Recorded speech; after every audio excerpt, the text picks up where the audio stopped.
And now the Willie Nelson Museum here in Music Village.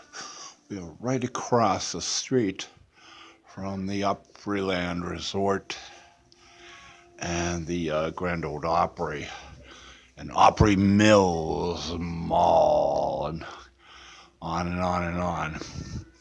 Some of the things in here are quite noticeable and quite notable. Um, this, for example, all original. Um, Willie's first appearance at the WSM Grand Ole Opry.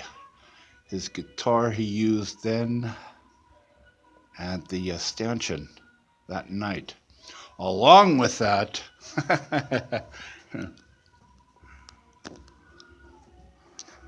I get it.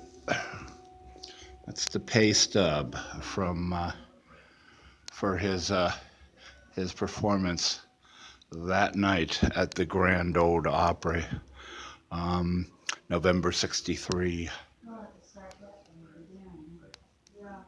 Pretty impressive, huh? Um, Willie is not bashful, and Willie has made a lot of friends. There's a lot of pictures here. There's a lot of, stars. Many stars are um, from the distant past that I don't know. But like I said, that's what's great about museums is you learn something, as well as you see something that you know, like Waylon.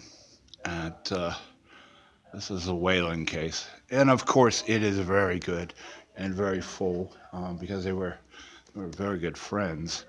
There's furniture here too. Um, the IRS troubles that Willie had. Um, some of the furniture at his studio in Texas, I believe. Let's see. Um, uh, yeah, studio in Texas came up for auction, um, and were bought by the owners of this museum. The museum is privately owned and run.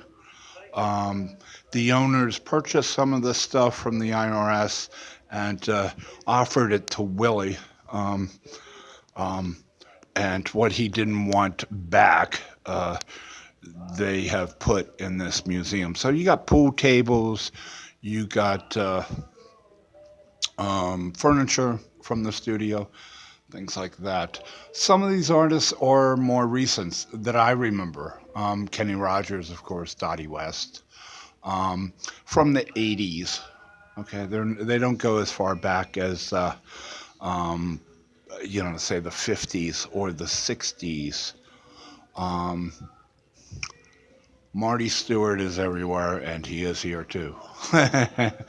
Um, this is kind of cool. This has Willie written all over it. This is Tootsie's. This is relics from Tootsie's Orchid Lounge downtown on Broadway here, and they have got some quite notable stuff here. This is Tootsie's smock and whistle to referee the fights and the drunks and the drinking. And if it got really too out of hand, she used that sort of like a hairpin, which Charlie Bride gave her. And she wouldn't hesitate to do some needlework in the hands or bodies of some of the patrons that got out of hand. Here you have an original booth from the lounge itself. Um, and I don't know what year this is, but it's autographed by patrons. Yeah, I thought, oh, it got autographs from whoever, but no, it's autographed like so much of Tootsie's is autographed. I mean, there's nothing but autographs all over Tootsie's, if you've been there. And, as I showed, I believe, when I posted during my visit there um, downtown. So it's the Willie Nelson Museum here, and it's quite impressive. Quite impressive. A little bit off the beaten track. If you're coming in, it's not like with all the malls and the resort. It's across the street. It's actually across the street from WSM Radio, where WSM Radio is now located here, outside Nashville. Um, and But it's well worth the trip. Um, it's the Willie Nelson Museum, and it's certainly worth the trip. Uh, You'll go crazy with this stuff.